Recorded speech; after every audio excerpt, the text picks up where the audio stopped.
Battered flags waving dreams in our eyes. The crowds roar like a storm on the wind. We're the underdogs fighting again.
What's going on, guys, and welcome to another edition of Stateside Footy. It's your boy Steve coming to you on this, I guess you can say, a pretty goddamn good Sunday afternoon. I can't complain. I hope you guys have certainly enjoyed your weekend. I know for a fact that I'm not looking forward to tomorrow because it's back to work.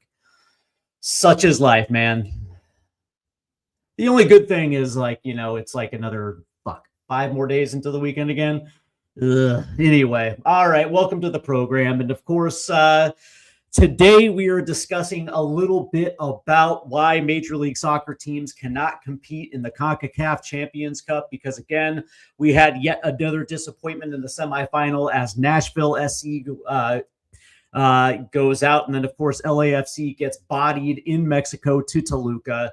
And it raises the question of what the hell is just going on between the two leagues. Why can't Major League Soccer seem to get over the mountain? And of course, in recent history, my beloved Seattle Sounders were the only team to kind of climb that mountain. And since then, we haven't really seen a team, really get to the final to even get to that point where they're scaling that peak. I know a lot of mountain climbing references.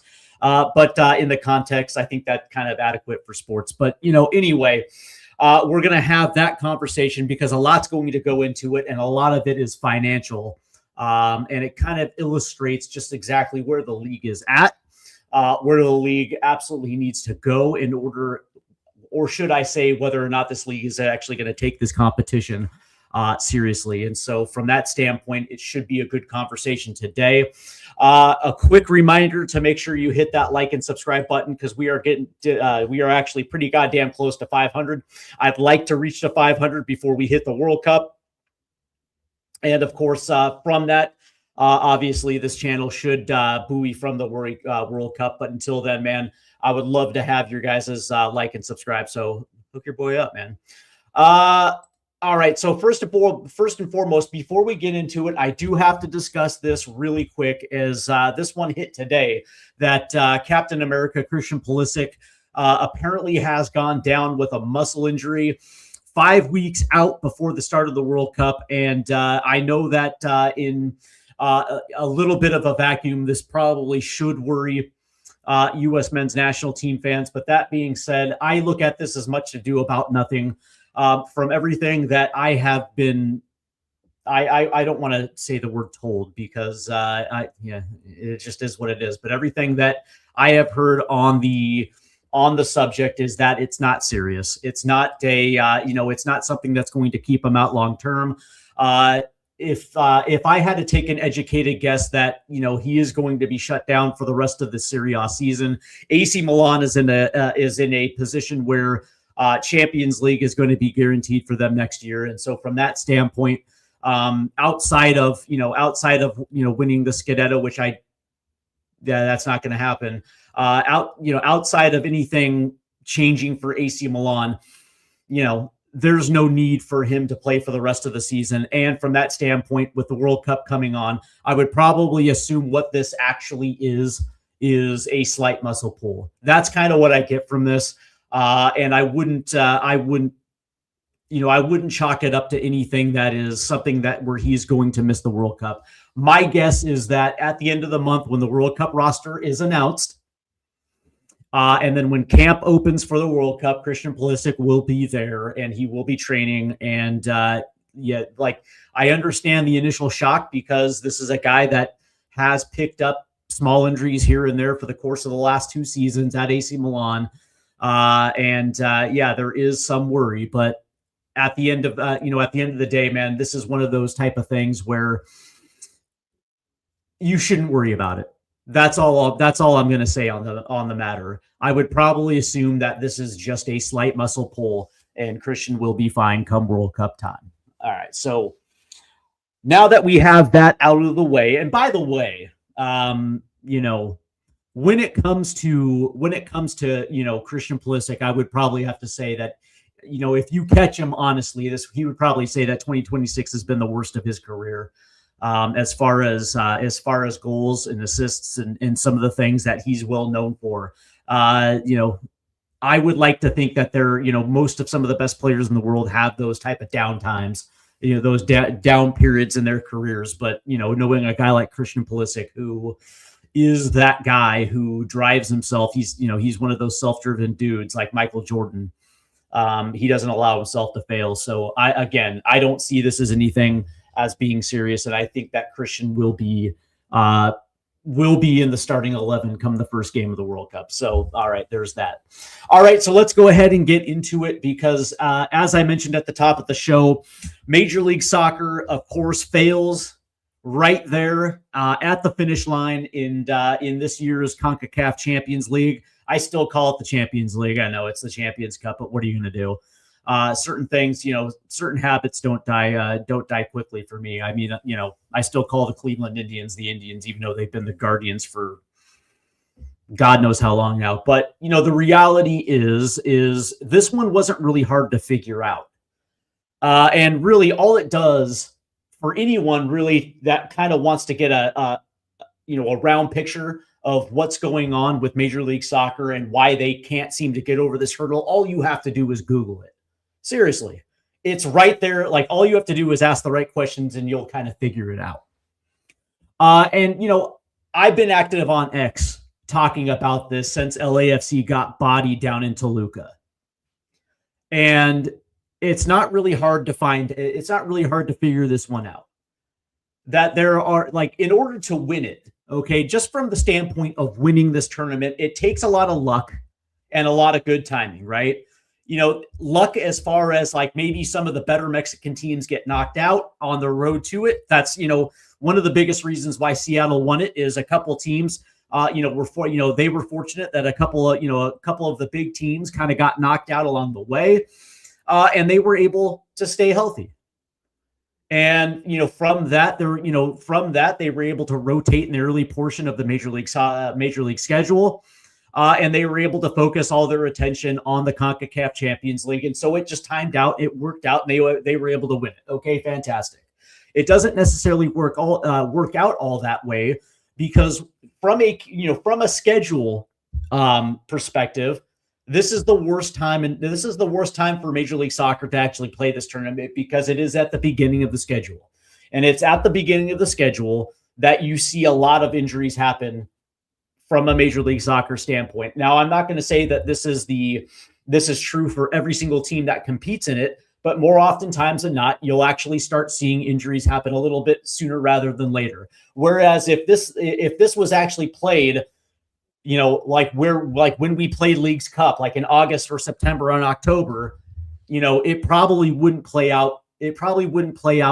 Injury wise in the same manner.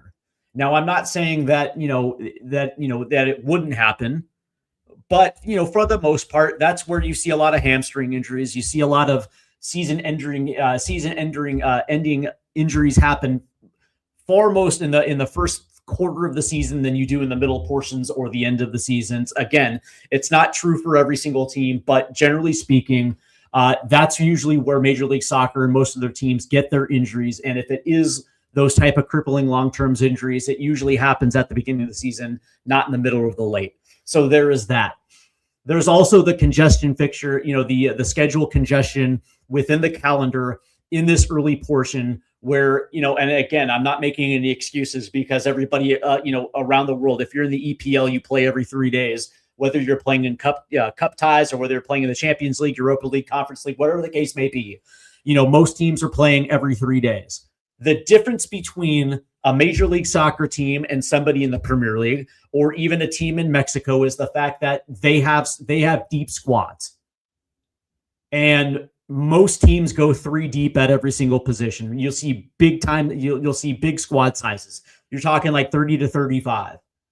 And when you're talking Major League squads, you're necessarily not going to go 3 deep at every single position. At most, you're going to go 2 deep. Squads are probably going to be in that 25 to 27 range, and that really just allows you to go 2 deep at every position and maybe 3 in certain positions. But the difference is the difference in quality between starting 11 and then those that are playing behind them. And the reality is Major League Soccer has their goofy roster restrictions. And of course, it's the DPs, and it is the TAM level players, it's the GAM level players, it's the guys that are on league minimum. You have the U22 initiative spots. And so because of that, Major League Soccer teams are pigeonholed into what they can bring in versus what they actually would like to bring in as far as what their depth pieces are. For instance, Major League Soccer has the DP rule, and that allows them to sign 3 players that are outside of the salary cap, right? In Major League Soccer, there are 90 DPs spread across 30 teams in the league. 3 DPs times 30 teams equals 90 DPs. And on the surface, when you're looking at money spent, it would probably show you that Major League Soccer does indeed spend money, and it's true, right? Each team has 3 DPs, and for this sake of this conversation, let's just say that Seattle bought 3 DPs at $10 million. That's $30 million, and so you're kind of looking at it like, okay, cool. So that squad potentially costs $50 million, and it's not really all that true. Because really, when you're kind of looking at when you're really looking at the average cost per squad in Major League Soccer, the reality is, on average, a squad costs less than $20 million across all roster, across all roster spots. And of course, this is non-DP. This is non-DP. Actually, correct me. Actually, I beg your pardon. This actually is DP. When you're talking about price per year, and it's 19.69, which is the average cost per squad. And so you're talking about DPs, TAM level players, GAM level players, U22 initiatives.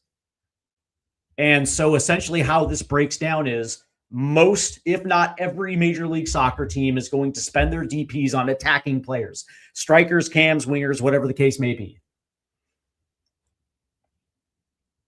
They're also going to spend their TAM level players on attacking players as well too.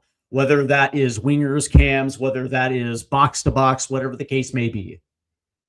Generally speaking, the highest paid players are going to be attacking outfield players.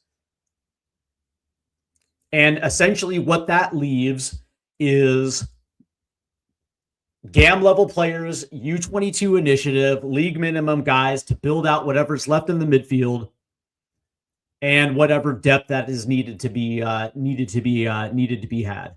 And so essentially what you have are squads that are potentially top heavy in attackers, but if there is a sustained injury or an injury that is out for a long period of time, those that are coming onto the pitch generally aren't good enough as the guys that you had there. And so when you have to rotate in a tournament like this, there is a massive goal, there's a massive quality deficit that you are playing behind. And it's interesting too, because when I look at it, the average squad cost in Major League Soccer is 19.69. That's just the average. Now, the top teams will exceed $30 million plus DP. So you're talking LAFC, Miami, those type of teams. Versus Liga MX, where the average squad cost is $55 million. That's how much an average squad costs in Liga MX. And of course, you have to remember that they don't play by the same rules. They don't have DPs, they don't have TAM, they don't have GAM. They are able to build a squad whichever way that they feel is necessary in order to win. And by the way, the top teams in Liga MX exceed $100 million on their squad costs. And I believe it's Club America, which leads Liga MX, and I believe that number is $127 million on their squad. And of course, because they, because they spend more on average than Major League Soccer teams, they are in a position where they can overcome injury, they can overcome schedule fixture, they can overcome squad rotation, because they go to 3 deep at most of the key positions, and their quality of depth is so far and away better that they can withstand pretty much anything that comes their way. And because of that, they are able to have sustained success, on top of the fact that they actually care. They care about winning that tournament. Now, it's not to say that Major League Soccer teams don't care about it, but the reality is that Major League Soccer is content on keeping the status quo. I mean, let's kind of throw some truth out there, right? The DP rule was introduced when David Beckham came to town.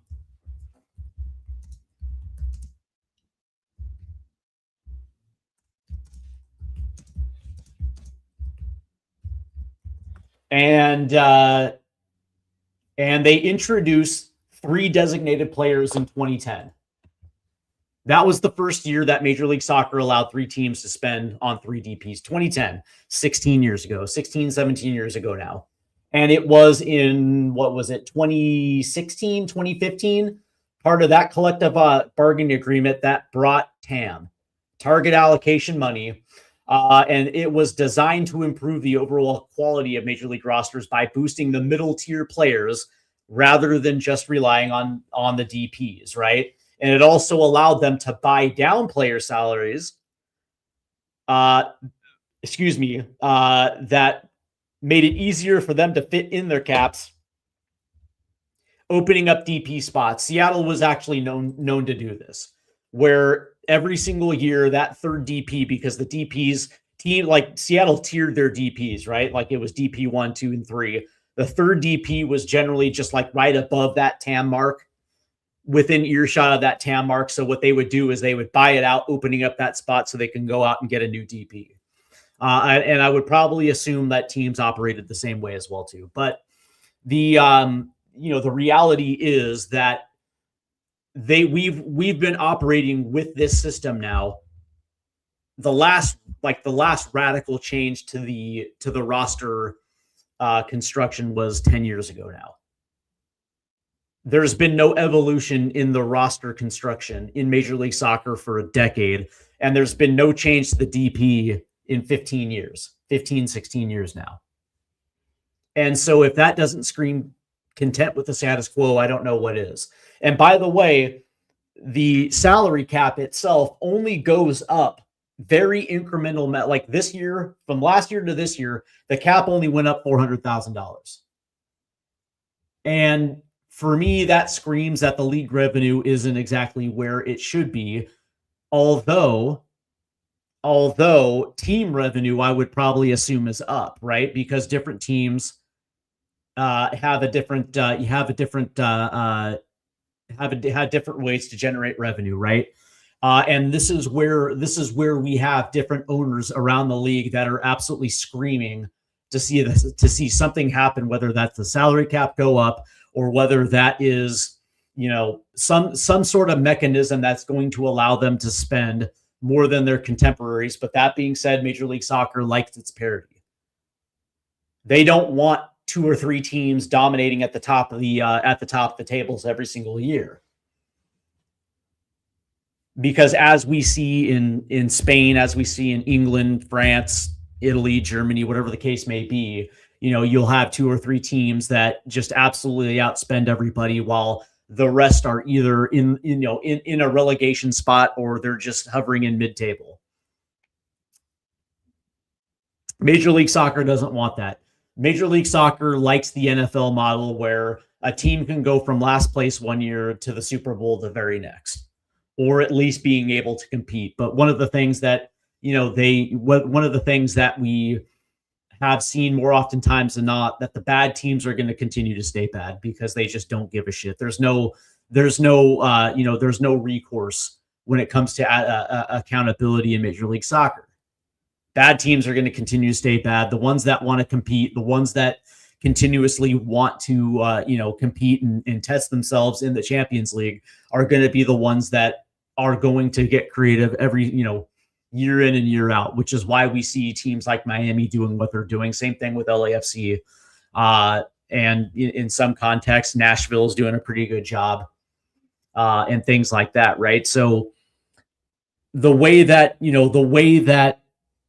it stands right now, Liga MX outspends Major League Soccer, essentially 2-1 when it comes to its roster costs.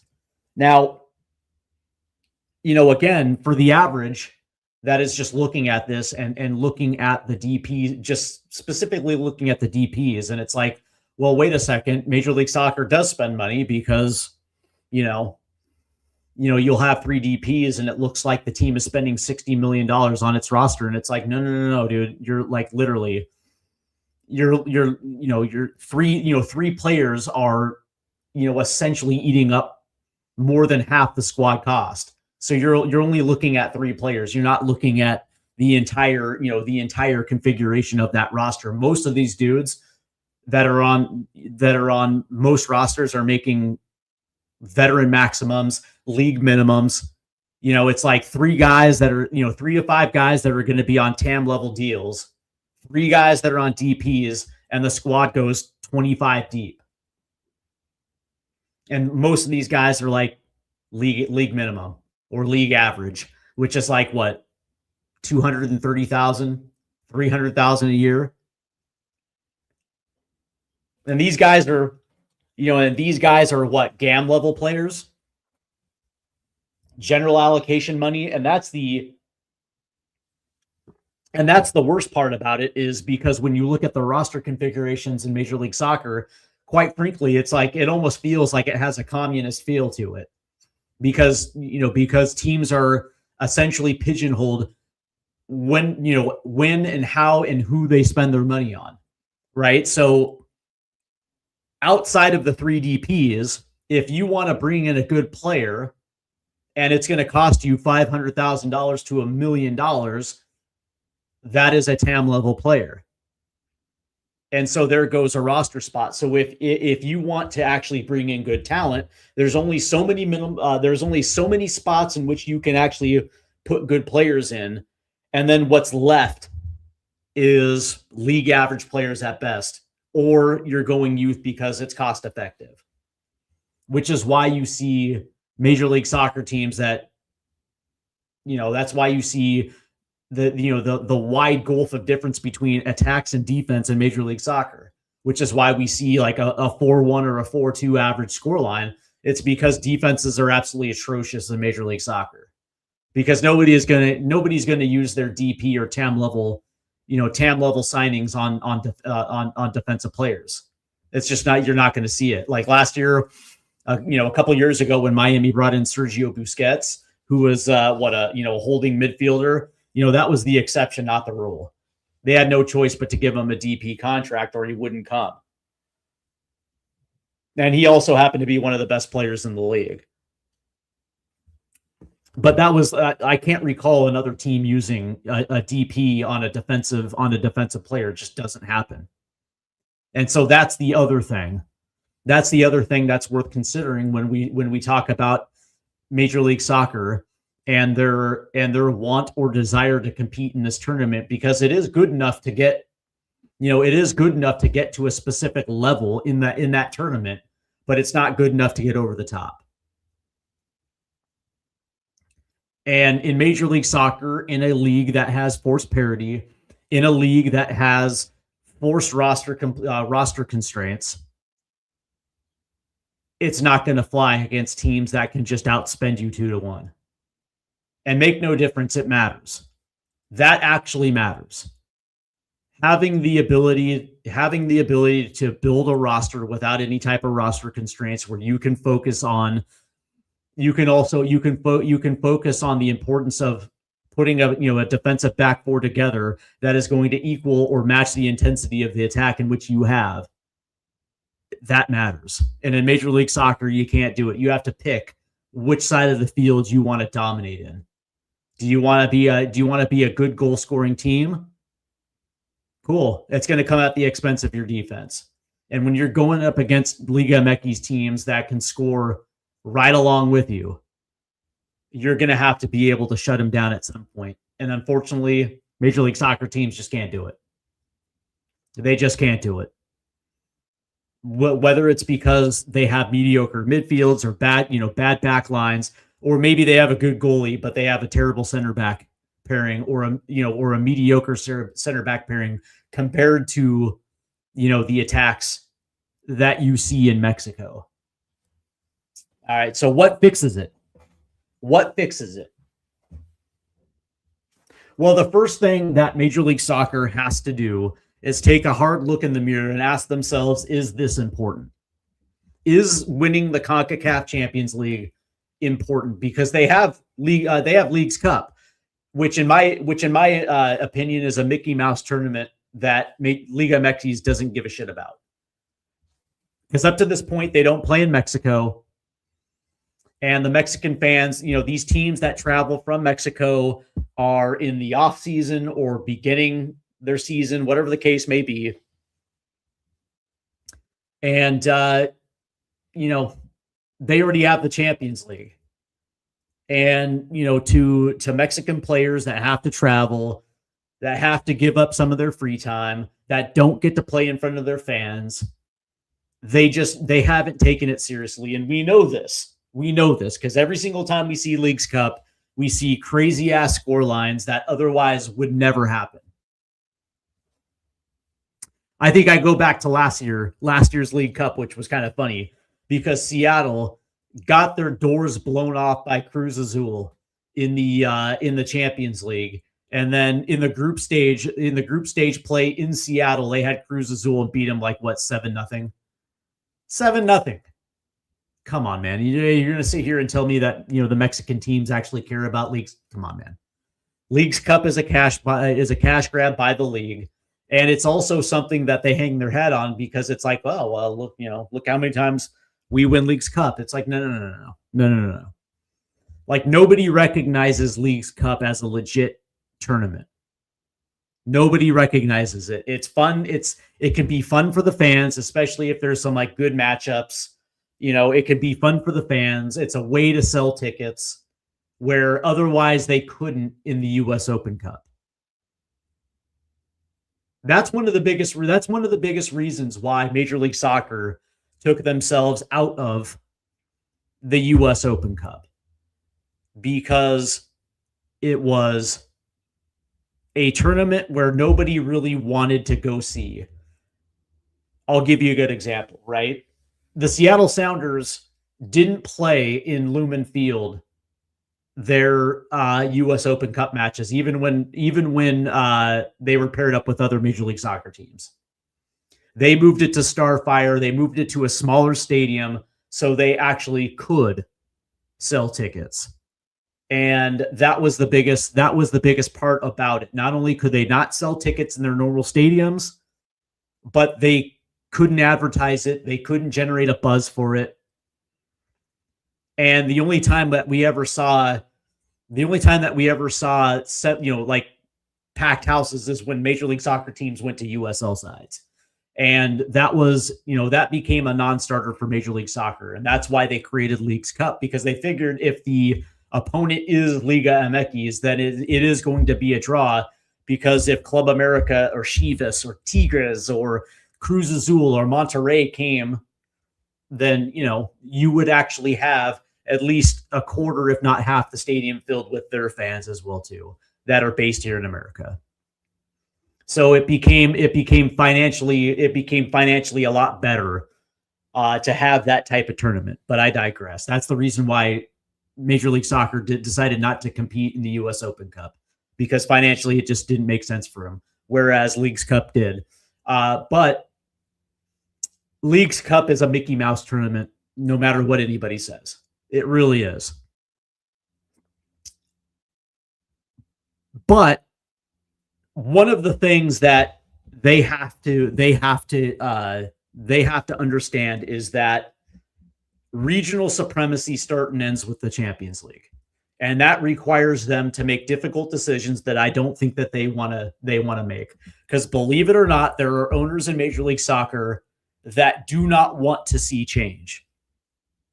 They do not want to see change.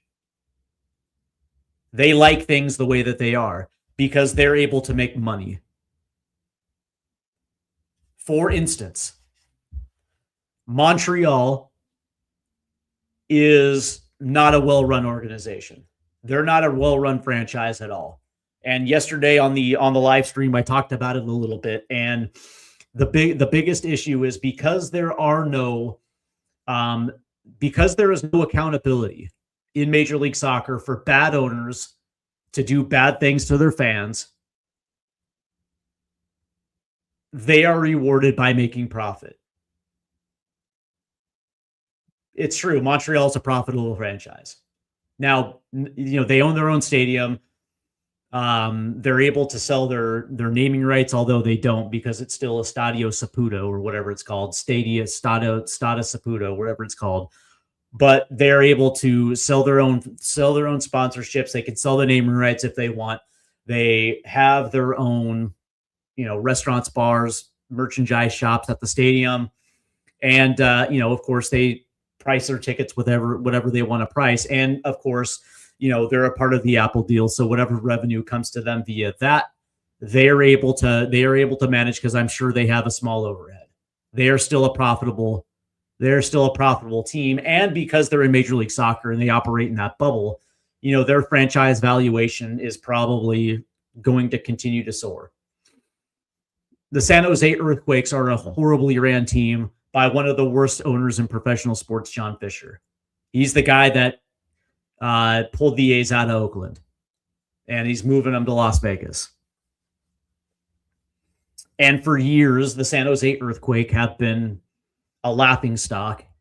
But that being said, it's the exact same thing. He was able to swindle a deal that built the stadium in San Jose off of taxpayer dollars, and he's able to sell the naming rights and do all the all that comes along with that to turn a profit on a franchise with a team that doesn't win a goddamn thing. They're closer to winning the wooden spoon than they are an MLS Cup. Although now with Bruce Arena, they're a very competitive team, but generally speaking, they're a terribly ran franchise. But they're also profitable as heck. These are the type of owners that don't want to see the status quo, because when you raise the salary cap, comes expectations from their fans that, hey, listen, there's no excuses at this stage. There are absolutely no excuses at this stage for why you can't be competitive. Because if you're telling the fans that you're under cap restraints every single year, well, now that's not the case. So yeah, believe it. There are owners in Major League Soccer that do not want to see any type of change whatsoever. They are content, and they don't care if they're competing or not. As a matter of fact, they're still going to be even profitable by not competing in it. Because if LAFC or Miami or Seattle or Nashville or whoever wins it, it's good for everyone. It's good for everyone in the league. Right? One raises the boat for all. It's good, what's good for the league, with what's, success for one team means it's success for all. And so these guys, they don't, there's a lot of teams that don't give a shit one way or another. Like if they happen to win a US Open Cup or if they win the Leagues Cup, okay, great. But, like, is their ambition to compete? Fuck no. No. Because if that was the case, they would be competing on a year in to year out basis. No. And because of that, it's hard for fans to fathom that Don Garber isn't going to do anything about it. Because at the end of the day, understand that Don Garber is a representative of the owners. He is hired by the owners to run the league. That's who pays his salary, the other owners. And so from that standpoint, he is not a steward of fans. He is a steward of the owners. And the principal goal of Don Garber is to make sure that his owners are profitable. Full stop, period, full stop. That is his one job, is to make sure that A, the league is profitable, and B, that his owners are profitable. Which is why we're going to see Vancouver end up being relocated. Unless somebody comes out of pocket in Vancouver, and unless the city comes correct and figures out some type of stadium deal that's going to allow them to be profitable, they're as good as gone. The product does not matter. And so when it comes to this tournament, when it comes to Concacaf, and when it comes to winning the Champions League, that's what the question that you have to ask is that a priority? Is the end product the priority of that league, or is it keeping the status quo? And the status quo is continue to be profitable.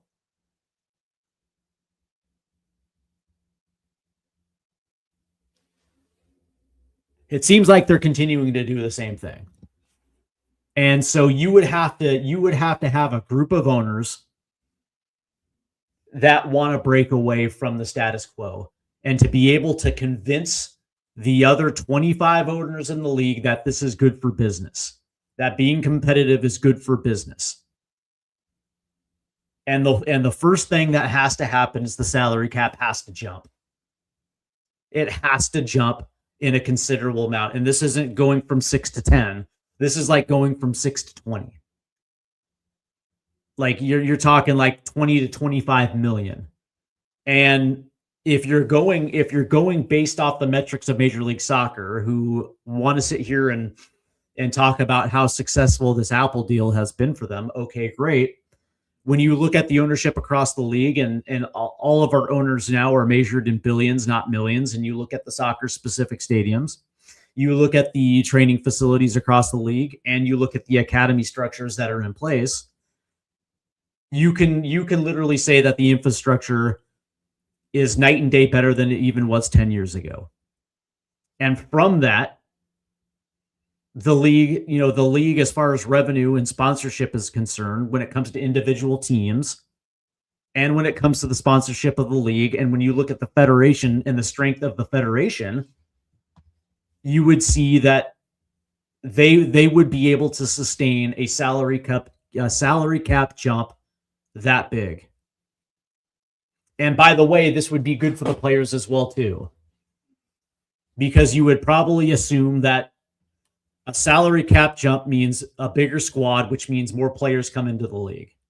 The players would probably be all for it, because with the salary cap jump means that the league minimum goes up, which means the league average goes up, things like that. But it also opens up the door to Europe. Finally opens up the door to Europe, and teams are going to be able to get players that are get good European players on loan. These type of things. It actually opens up Brazil and Argentina, and some of those countries down in South America where otherwise we wouldn't we wouldn't be able to compete. Like we have pulled, South American players, but have we pulled on average every single year like some of their best players? Not even close. Like we can pull a Miguel Almiron. We've done that, but like when Seattle pulled, Nico Ladero and they pulled Raul Rui Diaz. I mean, we weren't pulling their best players. We were pulling very good players, but those guys were squad players. In Major League Soccer, they're like the best players, though. But that would have to start. That would be the first thing that would have to start. Is that there would have to be a massive, massive salary cap jump, something that would make those owners that want to keep the status quo, it would make those owners uncomfortable, very uncomfortable, because one of the things that those guys don't want to do is have to answer to their fans. They don't want to do it. There's a term called risk averse. And I would probably assume that half the league, half those owners are risk averse. As there's Dan Davenport, 6902. What's up, Danny D? Danny D is in the house, man. What's going on, Dan? The other thing that has to happen is that you have to get rid of these roster restrictions. And I understand that Major League Soccer likes to model itself after the National Football League. And by the way, excuse me, that was by design. Because if you remember, it was essentially the NFL that saved Major League Soccer back in the day when Lamar Hunt and Robert Kraft and the AEG guy, what's his name? His name is slipping my mind. Essentially, they bought all the teams in the league and kept it afloat. And it was at that time that Don Garber, essentially learned from both Paul Tagliabue and Roger Goodell. The business model of the National Football League. That's when Don Garber learned that model. And it was at that stage where, that's where, the salary cap comes from. And it was also an NFL model of how we got these roster configurations and all these roster rules from. And it was by design. It was by design to keep costs low. That's the long and short of it, is to keep costs low. The last thing that Don Garber wants to see is his teams spending any which way they want. They want that enforced parity. That's why it is designed to be that way, so everyone is equal. It's weird. It's capitalism inside a socialist. It's capitalism, capitalism on the outside, socialism on the inside. It's like the worst kind of Oreo cookie you can possibly find. But it is what it is, right? You would have to get rid of that. And yeah, you're going to see a league where major markets dominate. Okay. I'm cool with that. And the reason why I'm cool with that is it requires teams to compete. Without the addition of promotion and relegation inside the U.S. pyramid, the best way to get a league that competes within itself is to not make every team equal, because every team isn't equal. Every team isn't equal. If you have an owner that is committed to winning and is committed to making sure that his fans are taken care of, right? Because if you're charging $150 a ticket, or whatever the hell they're charging these days, you want to make sure that those fans are taken care of, right? Because it's getting so expensive now to watch sports in person. And you want to make sure that you reward those fans that are actually paying their hard-earned money, because with the rising cost of everything, fans are, the average fan can't go more than once or twice a year, let alone buy season tickets. And so you're going to have owners that are going to want to spend. Cool. Very cool. And if that means that Inter Miami or LAFC or the New York Red Bulls or NYCFC or Nashville or whoever the case may be just decides to spend and, they win Leagues Cup and whatever the case may, they win MLS Cup, whatever the case may be, they win the Supporter Shield. Okay, great. All that's going to mean is for a team like Seattle or for a team like Portland, it's going to mean that in order for you to compete for that, you're going to have to be creative, and you're going to have to actually use your scouting department, and you're going to have to be able to bring in players that are going to be able to match that if you want to be competitive, let alone win a continental trophy. That right there in itself automatically makes the league far and away better. And it also sets the stage for continental success. Without a doubt. And by the way, by pulling your salary cap up, to a 20 million or a 25 million, your squad costs come up, and then you're actually going to be in a position where you're kind of be in that same ballpark with what Liga MX teams are spending. And you're actually going to be in a position where you're going to be able to get over that hump.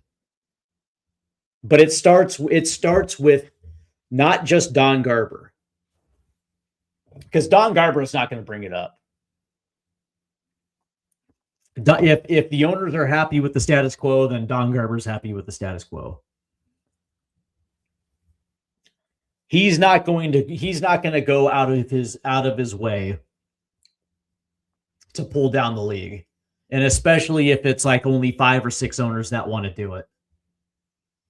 I guess it's rule by consensus, right? So if half the league or more than half the league is cool with how things are, then you're not going to see much change. But that's where it starts.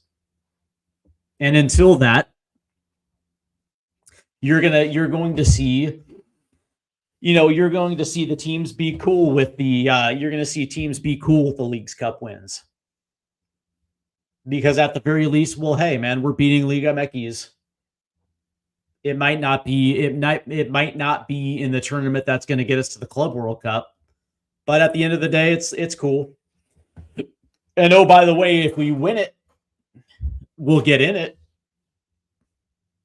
and we'll walk away with $5 or $6 million or whatever the winning team takes from winning the Leagues Cup.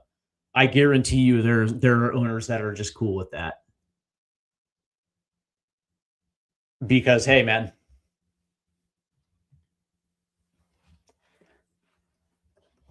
That's why we created the Leagues Cup. That's why it was created. So, I mean, at the end of the day, it's like, it's all about priorities. And it's sad to say that I just don't think that the priorities of Major League Soccer is to win it.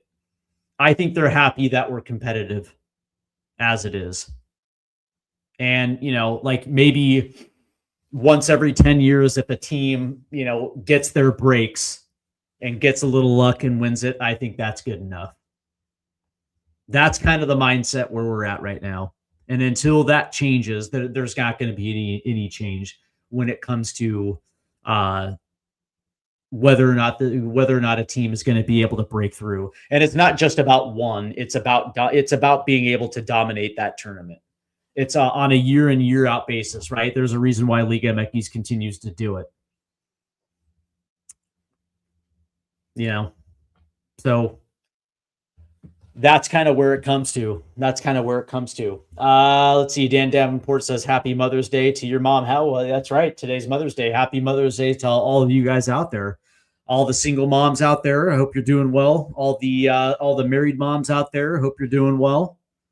I hope the family is taking care of you. I did call my mom today. She's out there in the Seattle area. So yeah, happy Mother's Day. It's good stuff, man. It's really good stuff. Let's see. Robert Kraft tried to buy Liverpool a long time ago. I remember that. Yeah. Too bad it was bought by Fenway. It's all good, man. They're doing right by Liverpool. But yeah. It's funny. It's funny because there are MLS fans that think because of the DP rule, it puts us at an advantage. And the funny thing, it's like, when Messi came over and when Inter Miami was being built out, I remember that conversation. It will be very shortly until Inter Miami wins, the Champions Cup, and we've seen it now for 3 years that Inter Miami has gone from semifinals all the way down to the round of 16. They've actually progressively gotten worse in that tournament, and that's with Messi. LAFC, it's unfortunate, but again, you're not going to be able to compete with the depth issues that preside in Major League Soccer, because there is such a massive difference between starting 11s and the backup players. You don't have that level of quality. Let's see, but MLS clubs are worth more than half. Yeah, it's true. It's true. And that's actually kind of disgusting, Daddy Mac, right? Mid-table Premier League teams that have been in the top flight for decades. And when you consider it, here's the funny thing, right? This is the funny thing, is that the Premier League TV deal is the most lucrative TV deal on the planet. And EPL teams every single year, I think they get like $125 million just for sitting in the cut, for doing nothing. And of course, they have the match day revenues, season tickets, merchandising, and all this other good stuff. And there are MLS teams that are valued more than those teams, and it shows you, number one, that major league teams are inside a real estate bubble, that their valuation is tied to their stadium. And it makes sense too when you see some of these valuations, right? I did a deep dive recently on the real estate holdings of Major League Soccer, and it's north of $25 billion. And it makes sense too, because when you think of the land that these cities give to Major League Soccer teams, and of course, the league owns the teams. The supposed owners are franchisees, right? But players' contracts are with Major League Soccer, and these franchise literally are, league owned. They're not single. They're not independent entities of their own, right? And so when you start looking at the real estate holdings, and it's like, okay, well, that makes sense. There's a reason why, some of these teams are worth like $1 billion. Like Inter Miami, that hasn't even been around for 10 years, is worth $1.2 billion. Come on, man. Like you can't sell that to me. It's like, come on, man. Doesn't make sense whatsoever. And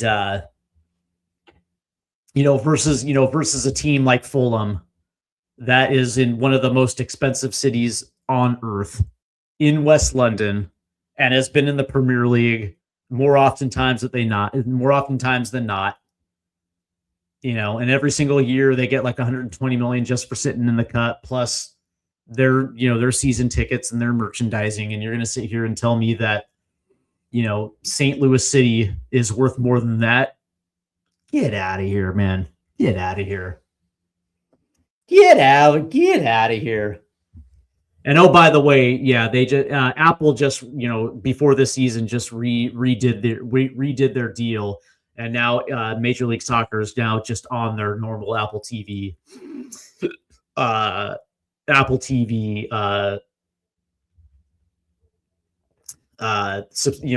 their base platform for subscribers, because prior to that it was behind another paywall, right? So you could either buy that, or if you already had Apple TV, then in order to watch it, you had to buy the season pass, right? So they got rid of the season pass, and now all you have to do is just buy an Apple TV subscription.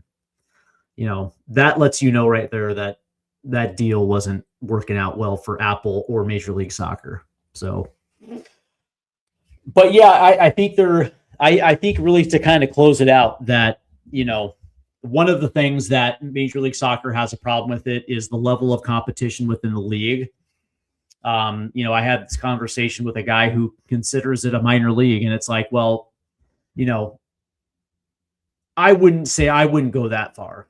I wouldn't really go all that far because we have a lot of good player movement in and out of the league. But what I will say is that by having these roster rules, you're enforcing parity, which is actually holding the league down than actually turning this into something that would take the casual fan and make you pay attention to.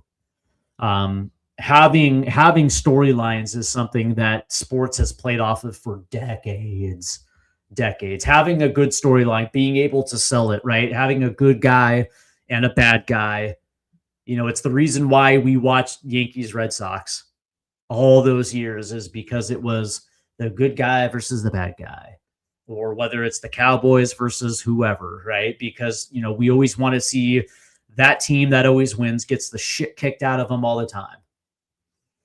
It's the Patriots, right? With Tom Brady, everybody hated the Patriots, and they were consummate winners, right? Storylines sell sports, and Major League Soccer does not do a good job of selling a storyline. Like, they should be leaning into Inter Miami being the evil empire. You know what I mean? Like, that would be something that would get people to pay attention to it, right? Because you have, the poster boy of the league and Leo Messi on a team that subsequently looks like they break rules in order to build a team. They don't, but they don't lean into it. It's odd. It's one of the oddest things. But with interleague competition, you would be able to win CCC on a year in and year out basis. Raising the salary cap to a number that reflects 2026. You're going to sit here and tell me that this league can't operate a salary cap of $20 million. You're going to sit here and say that. Major League Soccer went into the 2026 season with a salary cap at $6.4 million. And you're wondering why we can't win the Concacaf Champions League? Really? Where every Major League Soccer team has a discrepancy between their attack and their defense, where most defenses are average at best, like crappy at worst. Let's see, Apple TV doesn't help with league promotion. It creates a bubble within the paywall. One of the things that they did, though, this year, Angus, was they moved it to their normal platform. So all you have to do is buy an Apple subscription. So that definitely helped. But I will say that Apple doesn't do a good job themselves of promoting the league, right? The league is terrible at it. But Apple's a partner, and they're not doing it either.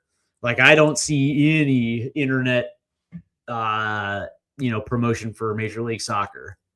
I don't see any of the leaning into the evil empire that is Inter Miami. Tune in to watch them get their asses kicked. That would be a good start, or at least them promoting the stars within the league. They just don't do it. It's weird. NBA does it all the time. Everybody knows who the stars in the NBA are. Same thing with Major League Baseball. Same thing with the NFL. Shit, even the NHL does a good job of it these days.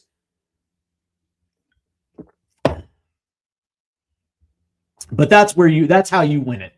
That's how you win CONCACAF Champions League, is you start by improving the product in your own backyard. That's where it starts. And it starts with ownership realizing that, keeping the status quo isn't going to be good for long-term viability within the league, because those hardcore fans that have been riding for the last 15 years, there's going to be a level of apathy where they're just kind of like, every single year it's the same shit. It's to a point where we kind of understand exactly who's going to compete and who's not going to compete. There may be a team here or there that actually has a good season. But for the most part, we kind of know exactly who's going to be there. And if you're a if you're a fan of Montreal, like for a fact going into the season, you're not going to be competing for a damn thing. If you're an Orlando fan, good grief. If you're a fan of either of the New York team, it's kind of hit or miss. You know what I mean? It's like the worst is to be like a fan of like a team that it's like a mid-table team, because it could go either way. But for the most part, for a fact that, you're not going to be spending. You're not going to take that next step. Like I've been a fan of Seattle since before they even came into Major League Soccer. I was a fan of Seattle when they were in their USL days. And, this is, back in Major League Soccer's dark period, but, we were the best team in the USL, and we were actively, even back then, we were actively bringing in good players for that level to win that league. But one of the great things about Joe Roth was that he was an entertainer. He was the movie exec. His whole MO was to entertain, and he owned the team for 10 years, but every single year he was committed into bringing in and entertaining those that showed up to the pitch, right? That showed up to the stadium, which is why we went out there and we got an Obafemi Martins and paired him with a Clint Dempsey. We went out there and brought in Nico Ladero and some of these other players, because, he was on a year in and year out basis, he was committed to winning. And when he left and Adrian Hanauer took over ownership, that ended those days. And now Seattle, it sucks because we're just spinning our wheel. We're spinning our wheels. We haven't made any substantial improvements to the squad. Ticket prices have gone up. The stadium doesn't feel like it used to. And, on a year in and year out basis, it's the same shit. It's, if we stay healthy, we're probably one of the best 4 teams in the Western Conference. Is that have we done enough to put ourselves in a position to win the MLS Cup? No. But like last year, we won Leagues Cup, so it's still, I guess, a trophy, but we haven't done anything to differentiate ourselves from Vancouver or LA or Miami or Nashville or whatever the case may be. And, what's funny is when we won Leagues Cup and we knew we were going to be in, CCZ this year coming into this season, I knew for a fact we weren't going to win it. We're not strong enough to win it. And that sure as hell played itself out. We were good enough to get to the round of 16, but okay. Let's see. Are you doing a watch along for our match against Leeds tomorrow? No, I'm not. It's unfortunate. I'll be at work tomorrow. So unfortunately I won't be able to do the watch along for Leeds tomorrow, but West Ham did lose today. And you can thank PGMOL for gifting taking that goal away from West Ham today. That was excellent. Let's see. As a fan and resident of St. Louis, it is very annoying with their lack of spending more money. Yeah, and that's the crazy thing too, right? Because St. Louis City, man, I think it was their first year. They went to didn't they go to the conference final in their first season, and it looked like they were going to use that as a jump off point to be one of those teams where the first 5 years they were going to be. It was like almost following the Seattle model or following the Atlanta model, where they were going to use that first season as a jump off point to put themselves in a position where they were going to be able to add to that and put themselves in a position to win that, to win MLS Cup. And they've fallen off. And and now and it seems like St. Louis is not really that well of a ran franchise. And it sucks too, because St. Louis is one of the best soccer markets in the United States, historically speaking, as well too. And St. Louis for St. Louis to be where they're at, kind of just another team in Major League Soccer is kind of a disgrace. Yeah, and again, being a fan of St. Louis City, every single season you're coming into it like, is there a realistic shot that we're going to be able to compete? Not really. And it's a shame. It's a shame too. There's like maybe 5 leagues, 5 teams in the league that realistically have a shot at winning MLS Cup this year. It's sad, but it's true. And maybe some, yeah, I think San Diego kind of overperformed last year, if I'm being honest. They caught lightning in a bottle, with home dude.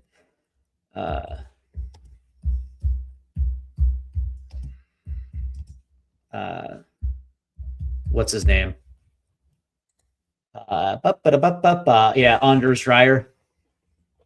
That guy is legit, but he went on a heater last year, and what was interesting though is when they got into the playoffs, and they got exposed for not having a complete team, and of course, the whole Chucky Lozano thing didn't help either. But the reality is, it's like they had areas of the pitch where they were lacking, and that got exposed in the playoffs. And again, they really didn't do enough in the offseason either. And they are where they're supposed to be at. But that's but again, that's the model in which these teams have to work within. And that is unfortunately not good for a team like St. Louis. To have owners that aren't going to utilize those DP spots. I mean, you got 3. You have 3 where you can pay whatever you want, and it won't actually harm you as far as salary cap goes, right? You have 3 opportunities to sell your club to your fans. And it doesn't mean you're going to go out there and, buy Declan Rice or anything like that. But to bring in a player that sends the message to your fans that you're committed, that's what that's there for. And, you have teams around the league that, quite frankly, would rather, that's, what's funny is, with certain teams, they're using DP spots on their homegrown players, and I guess that's okay, especially if you have a homegrown that's worth it. But, the whole point of the DP is to bring in that outside talent that you're going to be able to sell shirts, and you're going to be able to sell tickets, and you're going to be able to market around, 1 or 2 or 3 of those type of players. It's just kind of a shame, really. But yeah, I'm coming to the end of the show now today. I'm coming to the end of the show. And my whole feeling on this is that we're going to end up be having this conversation for at least another 5 years. And that's what the shame about this is that when Major League Soccer got messy, I said, listen, I guess that's okay, but there's only going to be a finite amount of time that you have Messi. So what are you going to do in the meantime to grow this league while you have him? What are you going to do to keep those fans that are only there to see Messi, right? Because it's a first impression to fans that otherwise wouldn't have paid attention to your league. What are you going to do? And quite frankly, Major League Soccer has done absolutely nothing. And this is with a World Cup on their home soil. And what we have seen is and over the hill, Sonny go to LAFC. We have Antoine Griezmann coming to Orlando, and it's more of the same. It's more of the same dumb shit that fans can throw at Major League Soccer for being a retirement league and not being creative with some of the resources that they have at their availability. What are you going to do? Because Messi's not going to be around forever. And so you have a finite amount of time to improve the quality on those pitches. So what are you going to do? And it just seems that Major League Soccer is very happy with the status quo. And so now you have a situation where you're going to have a lot of fan apathy because you don't need to tune into it because you know exactly how it's going to play out. Like if you're a fan of Sporting Kansas City or a fan of St. Louis or a fan of Montreal or a fan of San Jose, non-Bruce Arena, a fan of Houston, a fan of Orlando, or a fan of whomever, you know for a fact that your season is going to play out the way it is, and chances are pretty good that maybe if you make a run, you might be able to grab a play-in spot. And if you do make the playoffs, it's going to be an early exit, but more oftentimes than not, you're not going to make the playoffs. So why do you need to pay attention? And that is in itself not good for the overall league's growth. And it's cool, like we're going to the European schedule. That's cool too, but that doesn't do anything. And what makes this worse in a couple of years when the new commissioner comes in, it's going to continue to be the exact same thing. And so we're looking at a situation where they're going to waste the Messi years, and in 15 years, it's going to continue on the same path where every single year, maybe the cap goes up $500,000. And it continues to play out this way. And it's going to get to a point where teams across the league are going to struggle because they're going to see their season ticket base dwindle a little bit. And, the last thing that I want to see is this top flight, dip in popularity, or get to a point where fans are going to look elsewhere. And mind you, this is also coming on the heels of the USL coming into their first division and implementing pro rel within their ranks. And what happens if that's successful? How many of those fans are going to start paying attention to the USL and start supporting USL clubs because it's not a franchise model and there is no salary cap and there is no wonky roster rules to enforce parity? And all of a sudden, that league gains some popularity. What happens then? What happens if competition forces Major League Soccer to do things that makes them uncomfortable? Or do they just not, or do they act the way I think they're going to act, is they're going to try to ignore it? And what would be incredible is in 15 years time that a USL first division team wins the Champions League. That would be the ultimate slap in the face. I don't know if that's going to happen, but that would be hilarious. That would be absolutely hilarious. But I'll tell you this, right? Like it goes deeper than just competing in the Champions League. By maintaining the status quo, all you're doing is hurting the league, and you're hurting the fans that actually pay to support those franchises. that there are no repercussions for bad ownership. Now, granted, the funny thing about it is, like in other leagues, it doesn't matter. Like this conversation doesn't matter in Major League Baseball, and it doesn't matter in the National Football League. It doesn't matter in the NBA because you see the amount of money that is in those leagues, and especially in the salary cap leagues like the NFL and the NBA, unless you're the Pelicans in the NBA, you can actually have a team have a turnaround in a year or 2 years or whatever the case may be.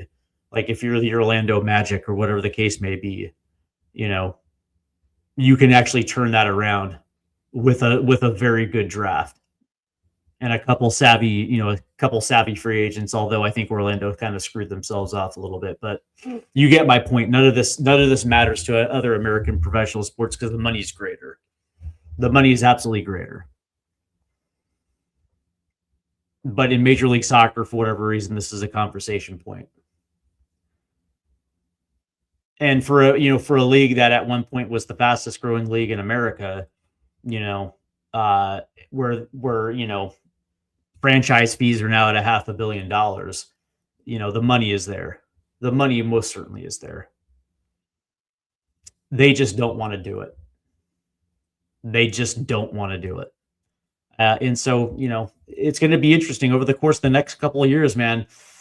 This is going to be interesting to see how this plays out because, Major League Soccer could do itself a solid by allowing teams to compete with, financially with teams that want to spend money, and you would actually see an arms race, and that would be great for the fans.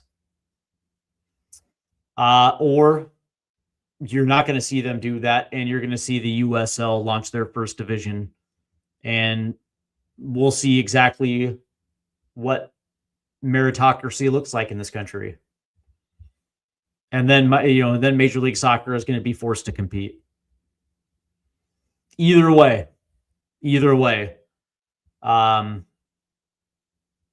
going to be interesting to see the landscape of U.S. soccer in 10 years. But I digress. The only way that Major League Soccer teams are going to win the Concacaf Champions Cup is if they're allowed to spend. Allowed to build a roster in the way that they feel is good enough to win. If they do that, yeah, we'll win it. And if not, we're going to have this conversation next year. But that's going to do it for me, guys. I want to thank everybody for tuning in. I want to thank everybody that's been watching here on TikTok Live. You guys are awesome. I want to thank those that are tuning in and participating in the chat. You guys are awesome. Again, man, make sure you guys hit that like and subscribe button, hit that notification bell, as we will be back in a couple days to do a USMNT Yanks Abroad.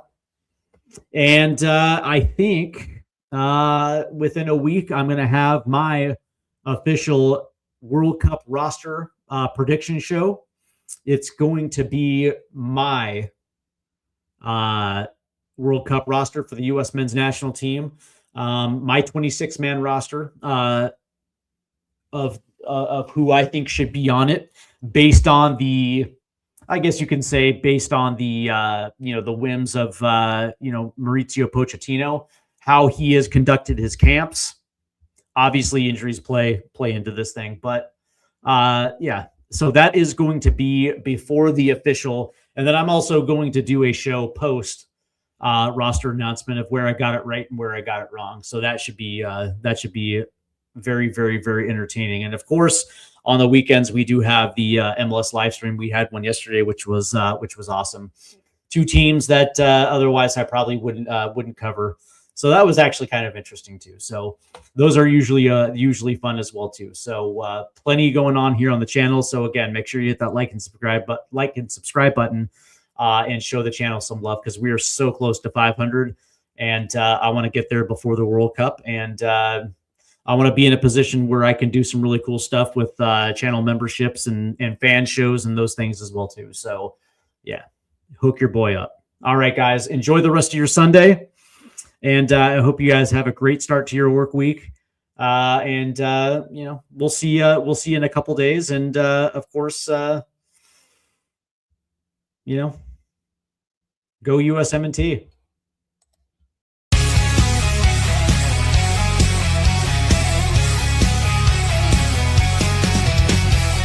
Rusted goalposts under faded